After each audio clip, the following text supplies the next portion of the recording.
Hi, நீங்கள் பார்த்துட்டு இருக்கிறது ஹெப்சி vlogs. இன்றைக்கி காலையிலேருந்து கொஞ்சம் வீடியோ எடுக்க ஆரம்பிச்சிட்டேன். பசங்க சீக்கிரமாகவே இன்றைக்கி காலையில் எழுந்துட்டாங்க. ட்ராயிங் வரைஞ்சிட்டு இருந்தான் சின்னவன். நானும் அந்த கேப்பில் கடகடன்னு போய் சமைக்க ஆரம்பிச்சிட்டேன். இது சிக்கன் கிரேவிக்காக எண்ணெய் வச்சுட்டு வெங்காயம், பட்டை, கிராம்பு, ஏலக்காய், சோம்பு, தக்காளி, கருவேப்பிலை, பட்டை, அப்புறம் இஞ்சி பூண்டு எல்லாம் போட்டு நல்லா வதக்கிக்கிட்டேன். இது கொஞ்சம் பச்சை வாசனை போய் வதங்கினதுக்கப்புறம் இதில் மிளகாத்தூள் சேர்த்துக்க போகிறேன். மிளகாத்தூள் சேர்த்துட்டு இதுக்கிடையில் நான் சிக்கன் ஒரு விசில் வச்சு குக்கரில் வச்சுட்டேன். அந்த தண்ணியோடையே அப்படியே எடுத்து ஊற்றி இதை நல்லா இப்போ ட்ரை ஆகணும். ஒரு செமி கிரேவி வந்தால் ஆஃப் பண்ணிடுவேன்.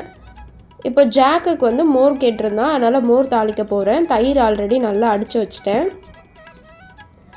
எண்ணெய் போட்டு கடுகு, பச்சை மிளகாய், காஞ்ச மிளகாய், கருவேப்பிலை, இஞ்சி, மஞ்சள் பொடி எல்லாம் போட்டு தாளித்து அடித்து வச்சுருக்க மோரில் போட்டாச்சு. கொத்தமல்லி தழை போட்டாச்சு.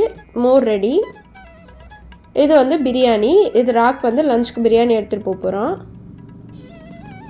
அதுக்கு அவனே போய் டெக்கரேட் பண்ணிக்கிறான், மேலே ஆனியன், கொத்தமல்லி எல்லாமே போட்டு. இப்போ நான் ஜாக்குக்கு டிஃபன் பாக்ஸில் போட்டுட்டேன். அவன் சிக்கன் கம்மியாக இருந்தால் போதும்ட்டா, அதனால் கொஞ்சம் மட்டும் ஒரு கிண்ணத்தில் வச்சு அவனுக்கு வச்சுட்டேன். அவ்வளோதான், கிரேவியும் ரெடி. பிள்ளைங்களும் ஸ்கூல் போயிட்டாங்க. நானும் எல்லா வேலையும் முடிச்சிட்டேன். இப்போ நான் சாப்பிட போகிறேன்.